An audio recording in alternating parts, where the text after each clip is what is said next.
Pardon. Amen. Hein? Ici, on s'est réunis non pas pour se perdre, on s'est réunis pour grandir, devenir mature dans le Seigneur. Amen. Hein? Alors, ils ont utilisé la loi. Ils ont dit, maître, tu ne peux pas guérir cet homme parce que c'est le sabbat. Tu ne peux pas le guérir. Jésus-Christ a dit, de qui entre vous, si sa brebis tombe dans le trou, parce que c'est le jour du sabbat, il ne va pas aller les chercher. Il dit, vous allez les chercher, non? Oh oui.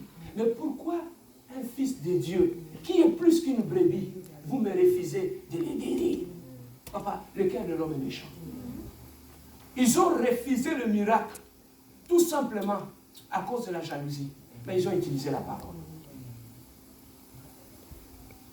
Un jour, Dieu va vous bénir. Vous allez commencer à prêcher. N'utilisez jamais la parole de Dieu ou la chair de Dieu pour régler tes comptes. Parce que tu vas te maudire toi-même. La chair, cet endroit, c'est pour bénir les peuples de Dieu. Ce n'est pas pour régler tes comptes. Alors, à ce moment-là, Jésus-Christ a pris la personne. J'aime beaucoup le verset dans le Marc, comment on a écrit Marc chapitre 3, 1 à 15. Marc, ça on n'en a pas, tu vas lire ça à la maison. On raconte la même histoire dans le livre de Marc, chapitre 3, 1 à 15. Mais là, il y a un détail. Il y a un détail. On va lire un détail. J'aime beaucoup ce détail. Marc chapitre 3, verset 1 à 15. On s'en va vers la fin. Marc chapitre 3, verset 1 à 15. Est-ce que nous sommes tous là? Marc chapitre 3, verset 1 à 15. Lisons au nom de notre Seigneur Jésus-Christ. Jésus entra de nouveau dans la synagogue. Il s'y trouvait un homme qui avait la main. Il observait Jésus pour voir s'il guérirait les jours du sabbat. C'était afin de pouvoir l'accuser. Et Jésus dit à l'homme qui avait la main sèche, lève-toi au milieu d'eux.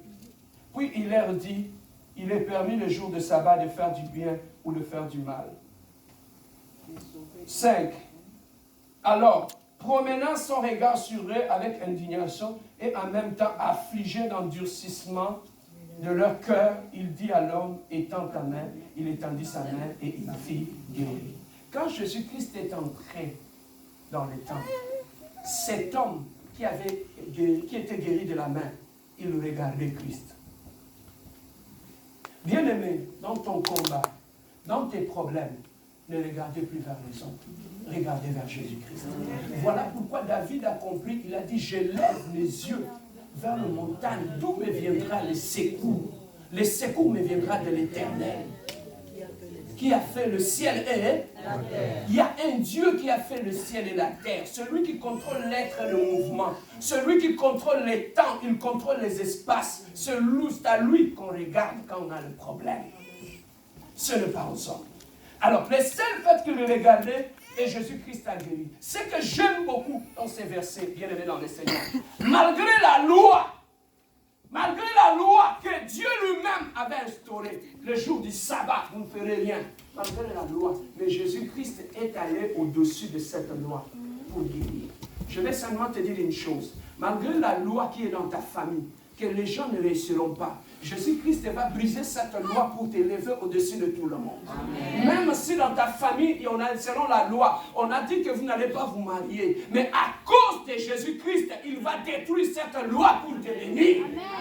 Même n'importe quelle loi de limitation qu'il y avait dans ta famille, sache qu'il y a une loi, il y a quelqu'un qui est au-dessus de la loi. C'est Jésus-Christ. La loi, cette loi-là, c'est Dieu lui-même qui l'avait instaurée du sabbat. Mais il est monté au-dessus de sa loi pour guérir cet homme. Mais maintenant, dis-moi, est-ce qu'il ne peut pas renverser la loi qui condamne ta vie?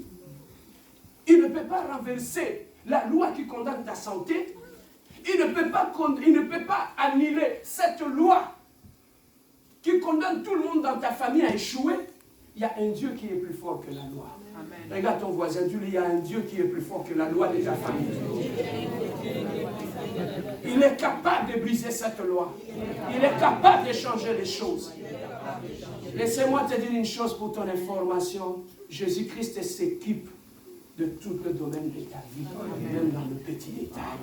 Parce qu'il nous aime. Même tes petits détails, Jésus-Christ va s'en occuper. Il y avait plusieurs personnes là. Mais il a regardé tout simplement quelqu'un qui avait une main sèche. C'est vers lui que Jésus-Christ avait regardé. Et il a guéri. Mais maintenant, pasteur, sache pourquoi il a guéri la main de cette personne. Parce que la Bible nous dit, je bénirai l'œuvre de tes mains. Mais si la main de cette personne est sèche, comment il va travailler? Il a d'abord guéri la main de cette personne. Pour que lorsque cet homme va travailler, que la promesse de Dieu puisse s'accomplir dans sa vie. Il y a des choses dans ta vie que Dieu veut réparer. Il ne répare pour te préparer à une élévation. Mais laissez-moi te dire une chose. Tu vois l'ordre que tu as fait dans ta vie? Avant que Dieu ne puisse commencer à accomplir de grandes choses dans ta vie, Dieu va mettre son désordre dans ton ordre. Oh, tu ne comprends pas. Dieu va mettre son désordre dans ton ordre.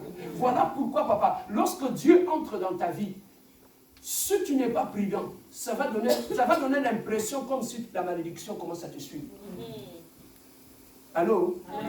Si Dieu commence, il entre dans ta vie, il commence à réorganiser les choses, sans les savoir, tu vas voir que des choses commencent à se bloquer.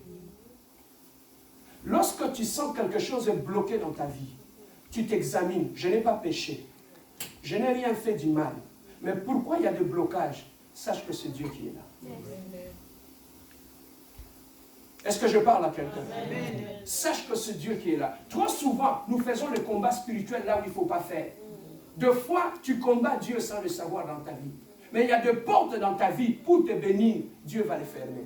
Il y a des relations dans ta vie que Dieu va détruire pour te protéger. Mais toi, tu ne le sais pas. Voilà pourquoi j'aime toujours dire aux gens, tu vois, quand quelqu'un fait son programme, hein, il fait son programme, mais il ne t'insère pas dans son programme. Ça fait mal, hein? Hein? Mais c'est que tu ne sais pas. Des fois, quand quelqu'un ne te met pas dans son programme, des fois, il te rend un bon service. Des fois, il ne te rend pas un bon service. J'étais avec Jacqueline. On a fait 30 ans de célibat. 30 ans de fiançailles. Il y a des fiançailles, 30 ans. Indépendance, 30 ans de fiançailles. Non, il y a des escrocs. Il peut te faire patienter même pendant 40 ans. Au désert.